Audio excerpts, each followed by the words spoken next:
أهلا بيكم وحلقة جديدة من برنامجكم أنا والحياة. حلقتنا اللي فاتت كانت عن عقوق الآباء، واتكلمنا وقلنا فيها إن عقوق الأبناء لا يقل أهمية عن موضوع عقوق الآباء، وإنه ممكن يكون هو مترتب أصلا على المشاكل اللي بيعملها الآباء، وبالتالي يطلع الأولاد عندهم مشاكل تجاهنا. عشان مكررش نفس النطاق، هتكلم النهاردة عن عقوق الأبناء من كذا محور من المحاور. ولو حضراتكم ركزتوا إن شاء الله يكون كلامي كلام منفعة، وتقدروا تحطوا إيديكم بالظبط على إيه المشكلة، وإن شاء الله نوجد لها حلول. أول نوع اللي هو اتربى في بيئة غير صالحة، اتربى مع أب وأم سلبيين ساديين، خلافات كتير قدامهم، ما بيراعوش إن الخلافات دي لازم تكون في غرفة مغلقة. بيتخيلوا إن أولادهم صغيرين، وما نعرفش إحنا إن الوجدان بتاع الطفل وإدراكه وحواسه، وبيبتدي يخزن كل حاجة يعني لحد سن ال5 سنوات، وبعد كده بيبتدي يقتر كل تصرف شافه في حياته معاهم، وبنسميه عقوق، او في حياتهم الشخصية لما بيكونوا اسرهم الخاصة. وبالتالي اللي يتربى مع زوج ام او زوج اب قاسيين، لان طبعا في ناس كتير اسوياء وكويسين، ساديين، مشاكل كتير، خلافات، زي ما اتكلمت في الحلقة السابقة. اتربى مع آباء بيبتزوهم نفسيا وعاطفيا وماديا، عايزين يثقلوا عليهم الحقيقة بكل الحمل. الأم مهملة ومش عايزة تعمل أي حاجة، أنا معرفش، وبالتالي بتخلي الأولاد كلهم في سن صغير يقوموا بأعباء كتيرة من اللي عليها، أو أب رامي الحمل كله على الأم، وبعد كده يلومها انها مسترجله، وهي اللي بتقوم بكل الادوار، بما فيهم ان هي اللي بتربي الاولاد وتوديهم التمرين وتجيب الدخل او الفلوس اللي بيتصرف عليهم، وهو شايل ايده تماما. اي خلل في الاسره تسبب في اذى نفسي وجسدي وبدني، وطبعا النفسي اقواهم، لانه علاجه زي ما حضراتكم شفتم في كل الحلقات اللي بنتكلم فيها على الامراض النفسيه، الاذى النفسي اقوى من الاذى الجسدي اللي ما بيمحوش السنين.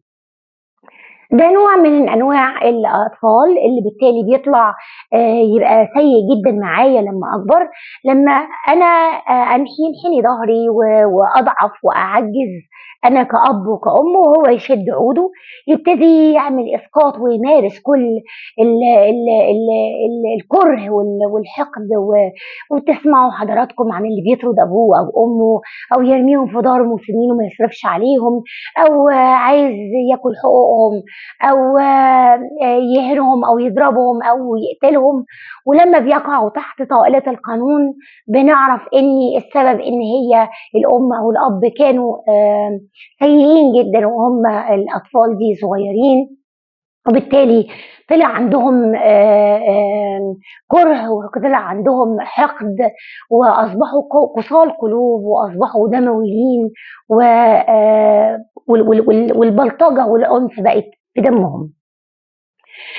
وفي نوع تاني من الأولاد، لما لقوا إن في خلافات شديدة جدا بينهم وبين الأهل، أو شافوا خلافات ما بين الأهل وبعضهم البعض، بدأوا إن الزمن يكبروا ويبتدي يوعيهم، فنصبوا نفسهم يا مع يا على. وركزوا حضراتكم في حتة مع أو على، لأني هشرحها. نصبوا نفسهم مع، يعني نصبوا نفسهم مع الطرف اللي هم شايفينه من الطرفين الأضعف، يعني نصبوا نفسهم مع الأم لأن شايفينها إن هي الأضعف، هي اللي مش واخدة حقوقها من الأب، هي اللي مهانة، هي اللي بتتضرب، هي اللي بيتاخد حقها. فنصبوا نفسهم مع الأم، وأصبحوا هم الأولاد أو حد من الأولاد والأم كيان واحد، بيردوا بلسانها، بيحاولوا ياخدوا حقها، بيحاولوا هم يسيطروا على الطرف الآخر ويتجادلوا معاه ويتخانقوا معاه علشان يجيبوا حق أمهم. وصراع بيكون في الأسرة. الأولاد ممكن ينقسموا إلى فريقين، فريق مع الأب وفريق مع الأم، ومين بقى يقدر يجذب دول ومين يقدر يجذب دول، ومشاكل كتيرة حتى لو كانت العلاقة ما بينهم آم، مش خلافات داخلية وأدت إلى الانفصال والطلاق. بيفضل عندي فريقين، فريق مع الأب وفريق مع الأم، فريق منحاز تماما لهنا وفريق منحاز تماما لهنا، ودي بتبقى مشكلة كبيرة جدا. لاني انا دايما اقول للناس المنفصلين، منفصلين داخليا او خارجيا، او مطلقين او اي من هذا القبيل، انه انا ممكن اتطلق من الزوج او ممكن انفصل عن الزوج، لا قدر الله، ولكن محدش بيتطلق ولا بينفصل عن الاولاد. فلازم ابقي الاولاد خارج المشاكل دي كلها، خارج نطاق الخلاف والمحاكم والمشاكل وكل ده، علشان ما الاقيش فريق ضد او مع. طب قلتي ان في ممكن انصب نفسي مع او على. على دي بقى مشكلة تانية.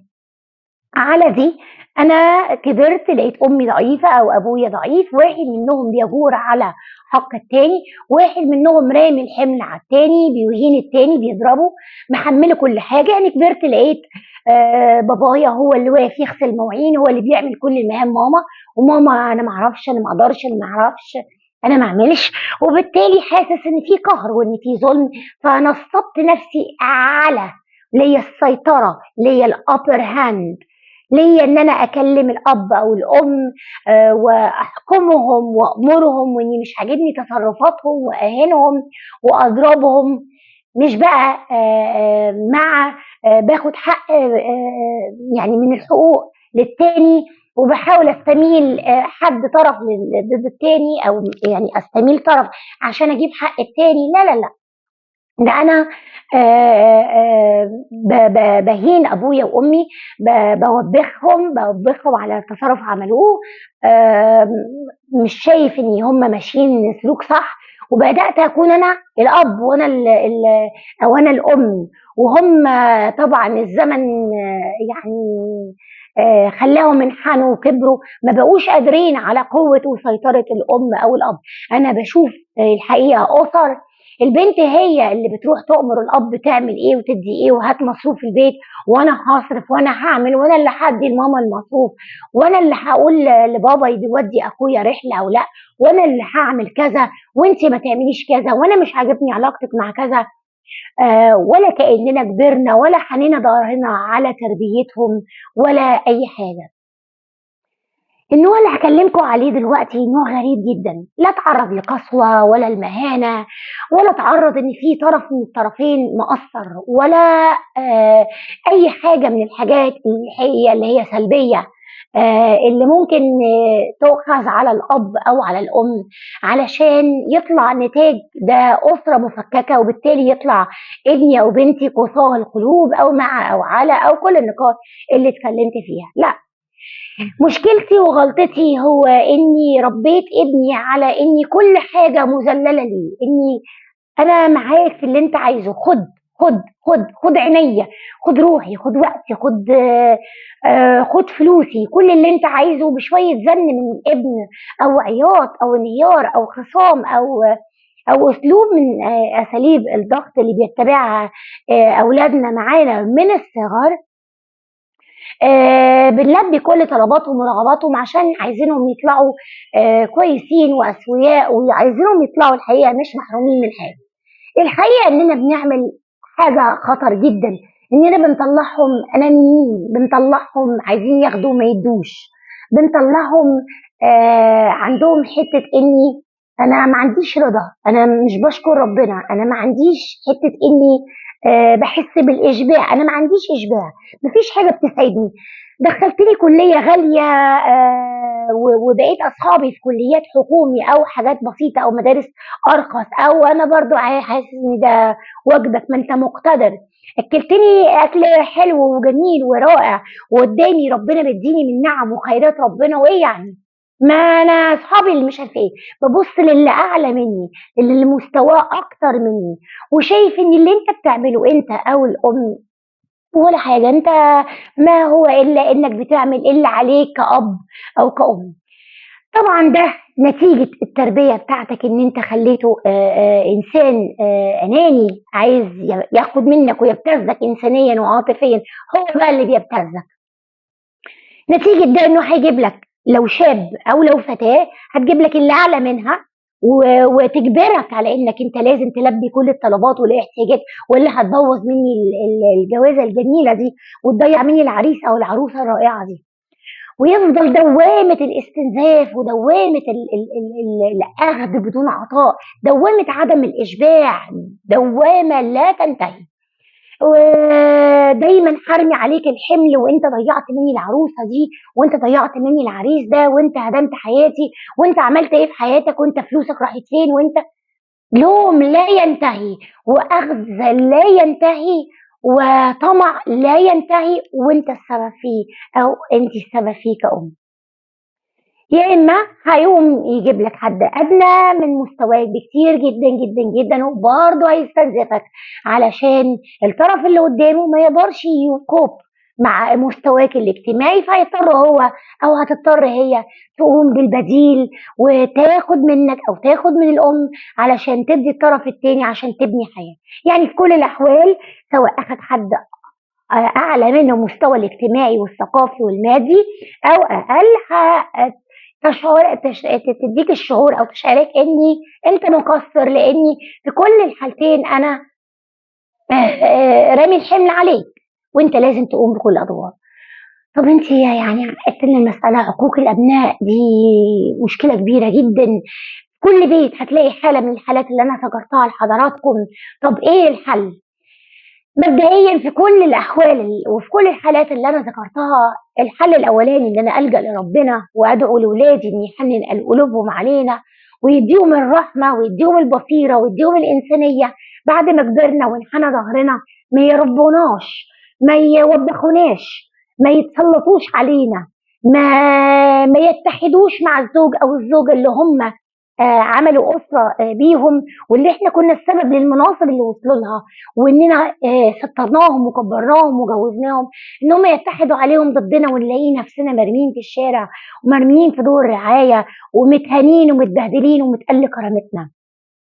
ندعي ربنا اني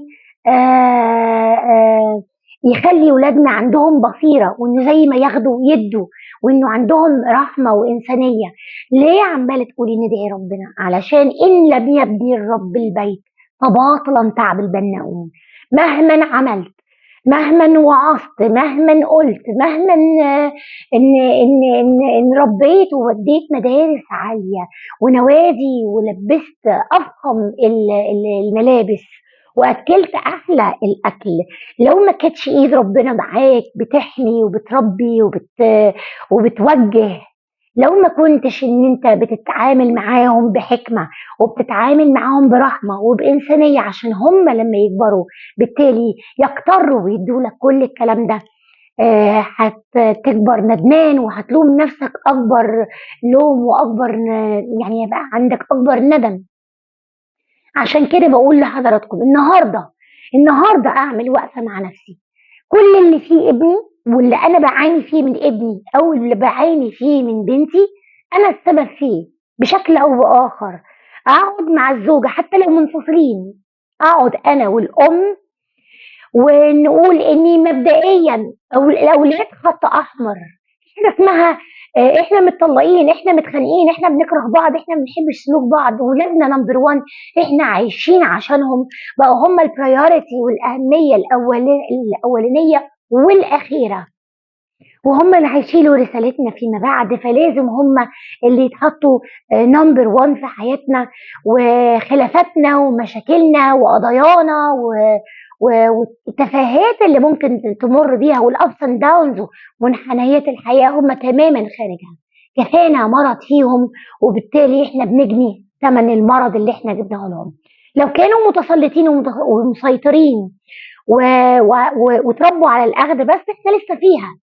انا اقدر النهارده اقول له enough is enough، وتعالى هنا بقى انا عملت لك 1 2 3 4، هي دي امكانياتي، هي دي مقدورياتي، انا ما اقدرش اعمل اكتر من كده. عايز تاخد اللي يتناسب معاك واللي اقدر ان انا اكمل معاك واساعدك بيه في الزيجه دي، جميل. ما اقدرش خلاص. ما تحملنيش نتيجة اختيارك اللي هو اعلى منك قوي او اقل منك قوي.